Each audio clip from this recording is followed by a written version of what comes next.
We understand that she's come straight from the White House to us, so I'm especially delighted to give a warm Farm Journal Forum welcome to Senator Stabenow and look forward to hearing her up-to-the-minute update. Thank you. Thank you, Charlene. Thanks very much. Yes. Well, thank you, Charlene, very much. Good morning. It's great to be here. I want to thank Inform Economics and Farmers Feeding the World and everybody who's involved in sponsoring putting this together. I've really been looking forward to having the opportunity to be back with you. There's nothing happening, right? There's really nothing to talk about. But let me say, I think I should tell you that coming from the White House, it was not a meeting on fiscal cliff. Although I did offer that the 4 ag leaders would be happy to get in the room and decide that for them because we knew how to negotiate and get things done.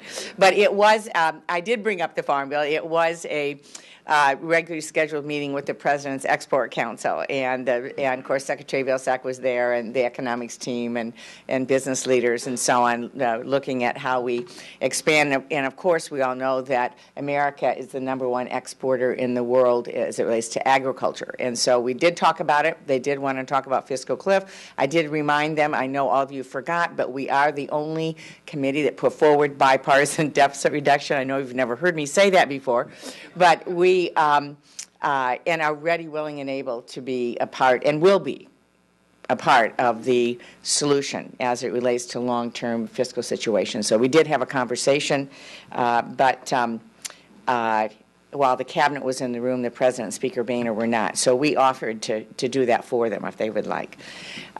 Let me take just a minute and step back, though, and you've heard the analogies before, but I was thinking the other day, I went to see the movie Lincoln. How many of you have seen, isn't it wonderful? It's just an amazing, amazing movie.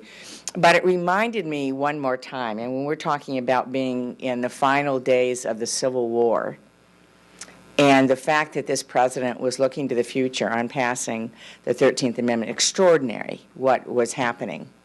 And we all know the stories of what else happened during that time when we didn't know if we'd have a country.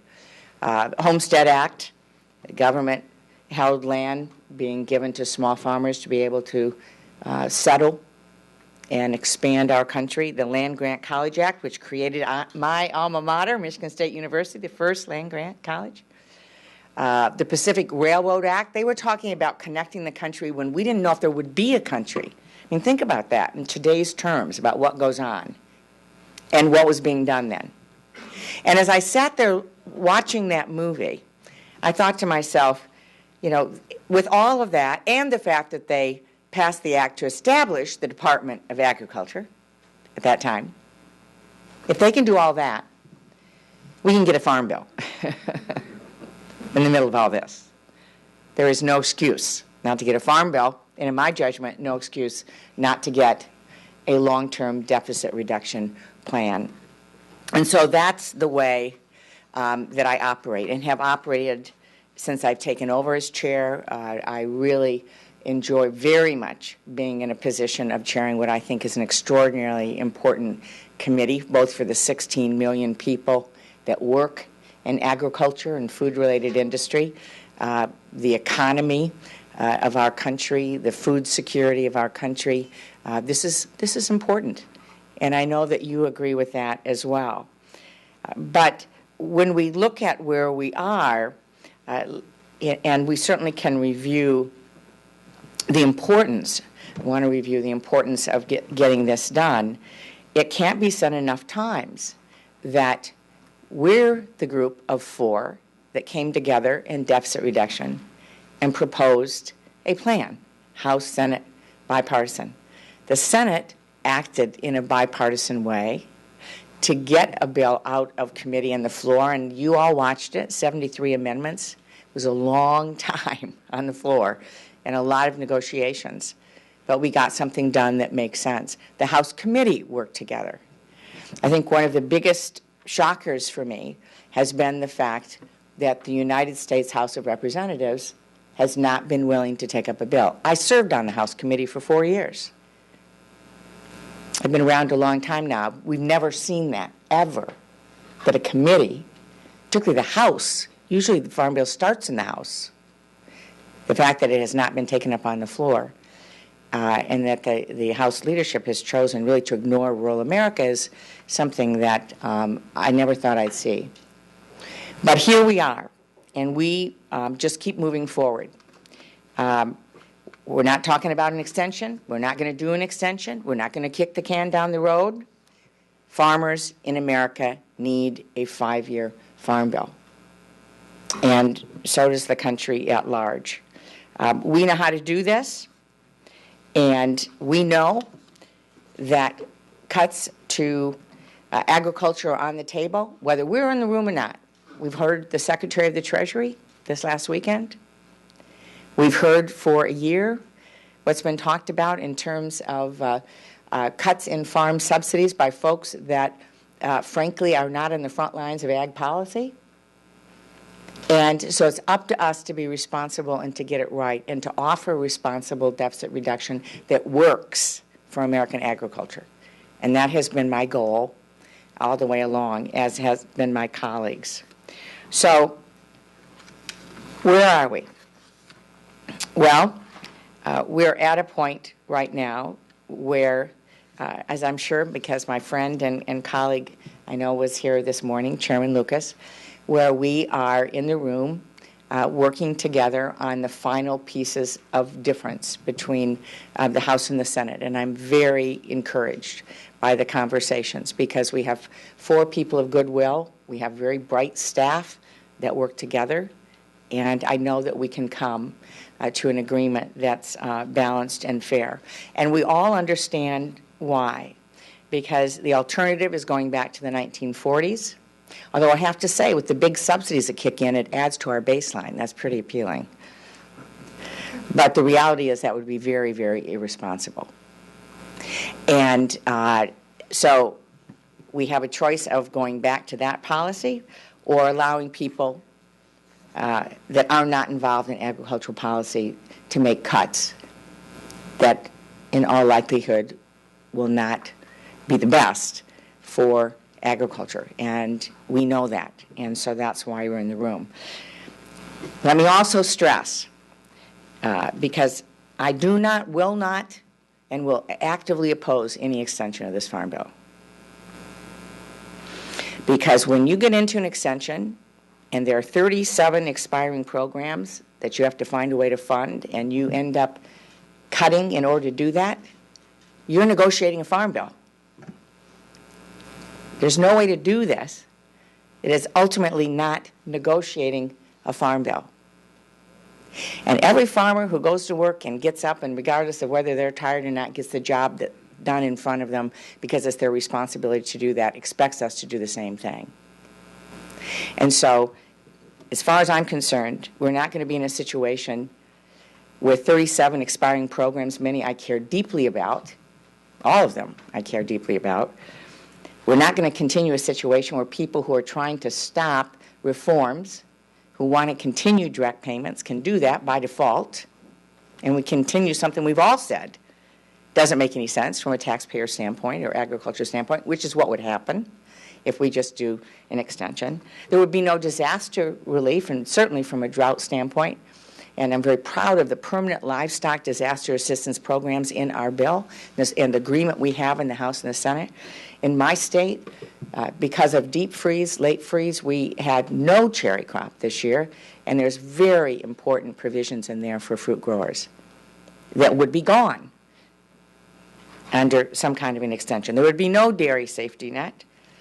We'd continue to leave Brazil WTO issues unresolved, could potentially have trade retaliation, and coming from a state where it's not just agriculture but making things, and a whole wide range of areas that could be hit by that, that doesn't make any sense. So in my judgment, there is no responsible reason to support an extension. What we need to do is get this done.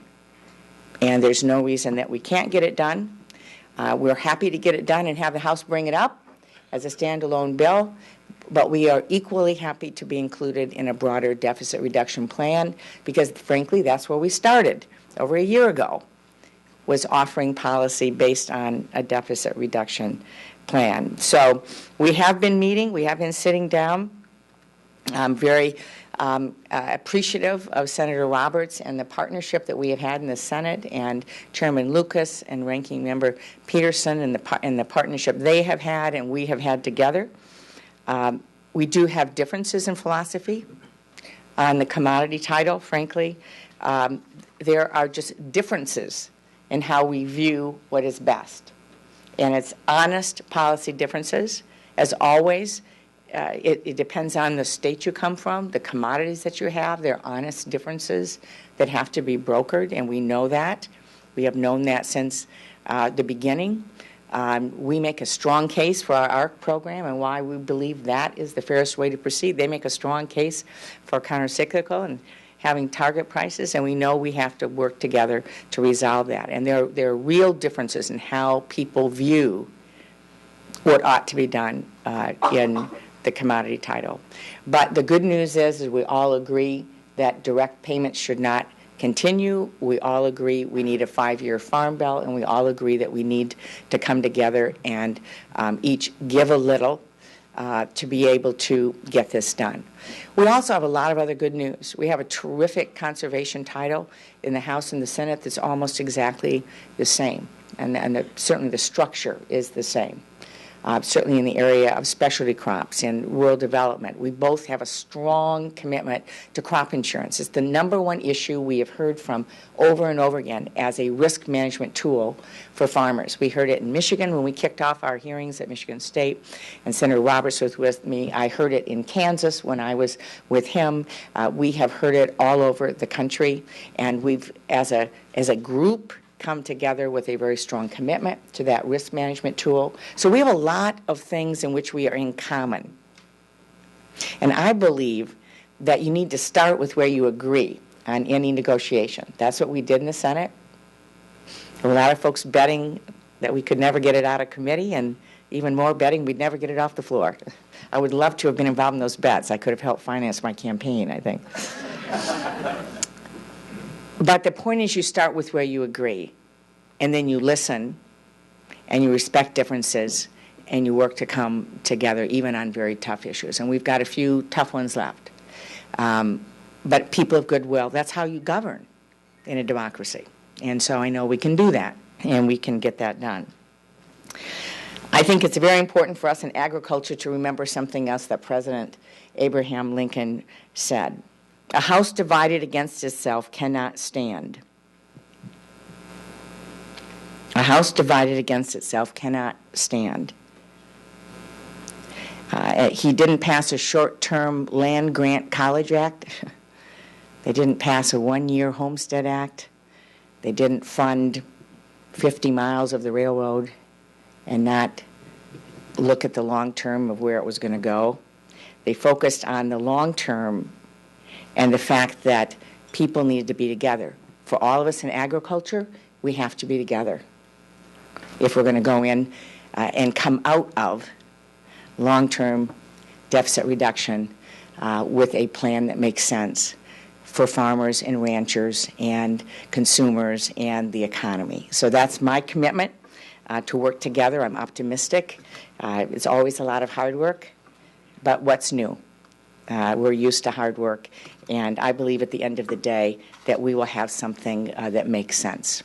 So thanks very much for having me. I'm happy to take questions.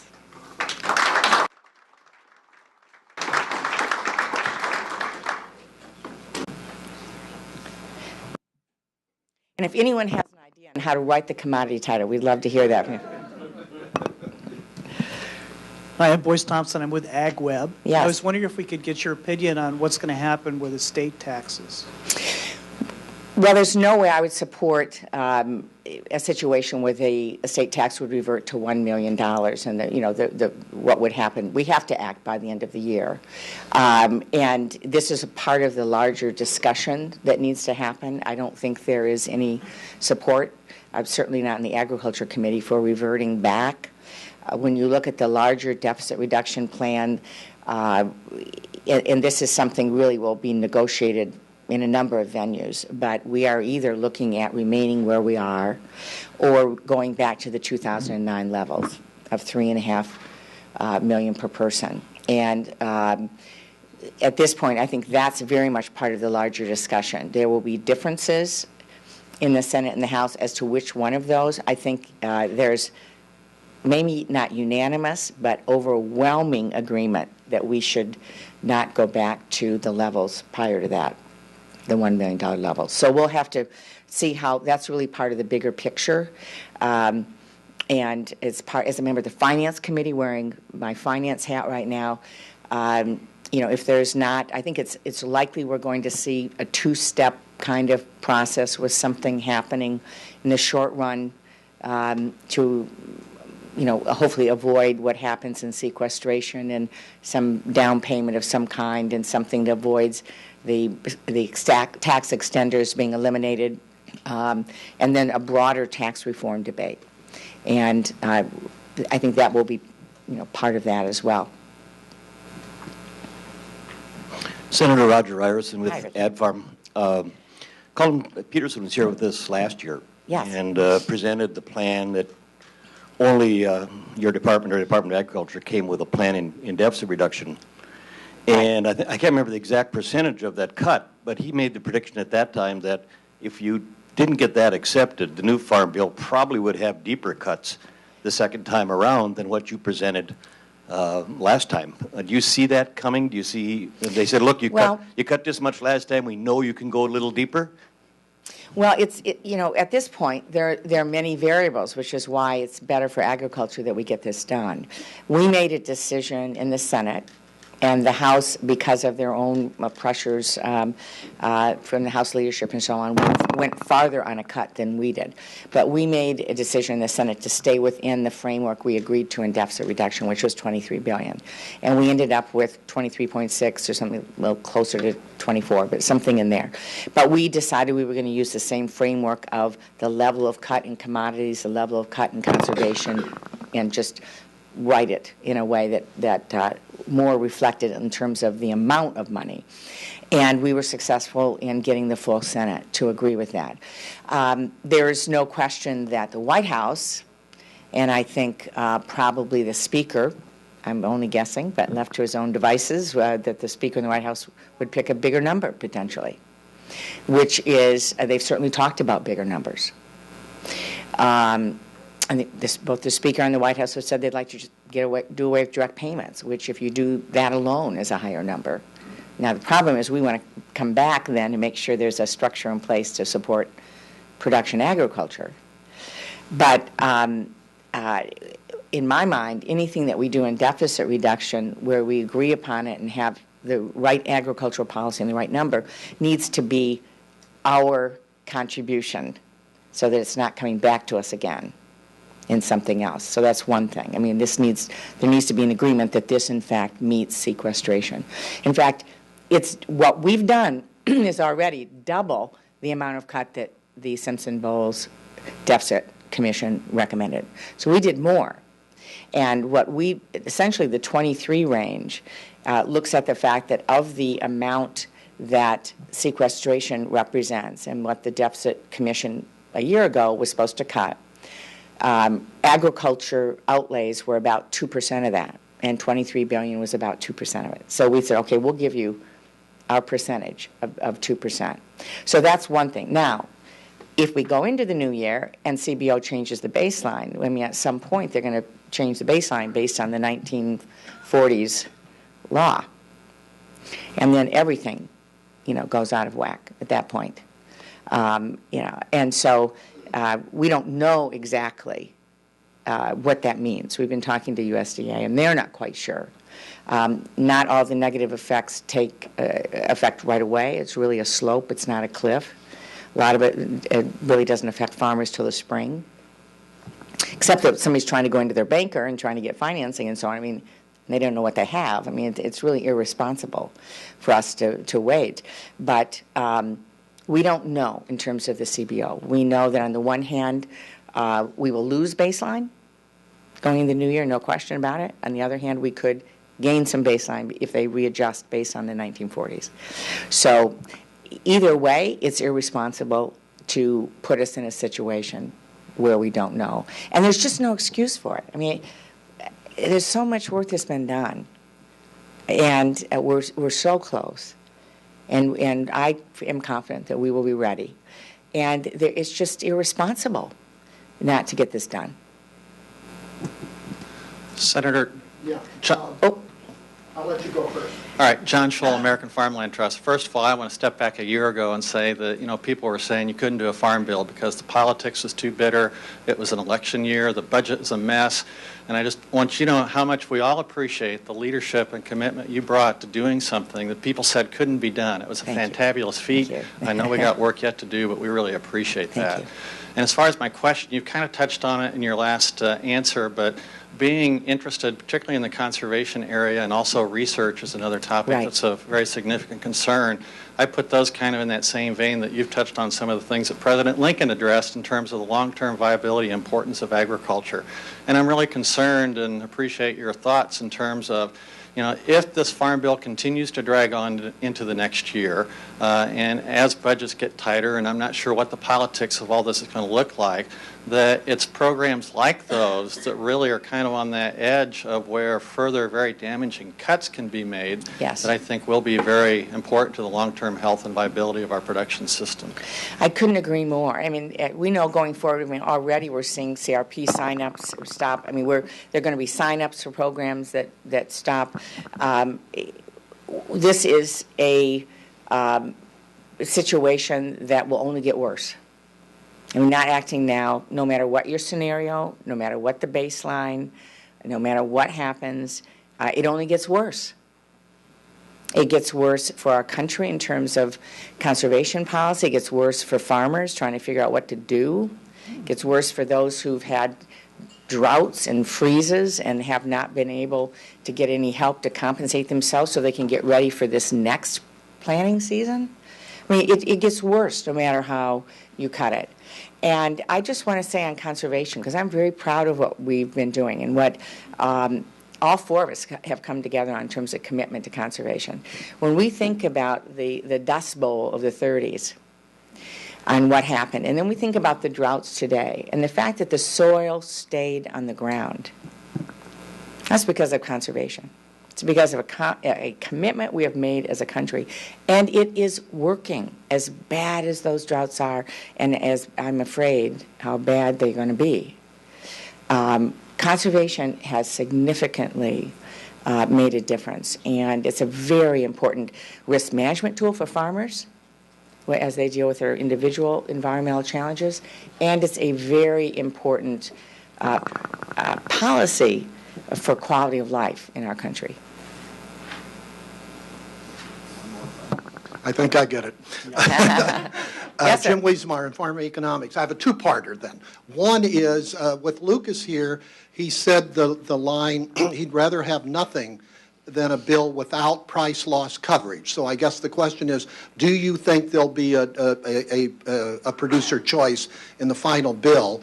And the second one is, he was careful not to use the word extension, but he used the phrase transition program, saying that USDA would have a hard time implementing it, even if you got something done. So would you comment on that, too? So two parts. First, let me say there might be a need for a transition. It depends on what we're talking about. That's very different. That's not an extension. I mean, it will, although the USDA says they will work very, very hard, and if we get this done, they will, as the Secretary said, raise heaven and earth to get it implemented. So, and we're working very closely with the USDA. So I have great confidence in them. We'd have to take a look practically on anything related to an extension. I've known all along, we've all understood the difference in approach between the House and the Senate on the commodity title. There's several pieces about what you said. One is in terms of, is there a target price or countercyclical, and the other is their choice. That's two different things. And so policy matters, how this comes together and how it works. And we know we have to come to the middle. We in the Senate have very strong feelings. We had strong bipartisan support for what we did. We have a very important plan that works in the new ARC program, the risk coverage program, that has very strong support on both sides of the aisle for what we did. We also understand that in the House, they have strong support for what they did. And so, this is where you have to sit down and come together, and we'll be in a spot where we each have to give a bit.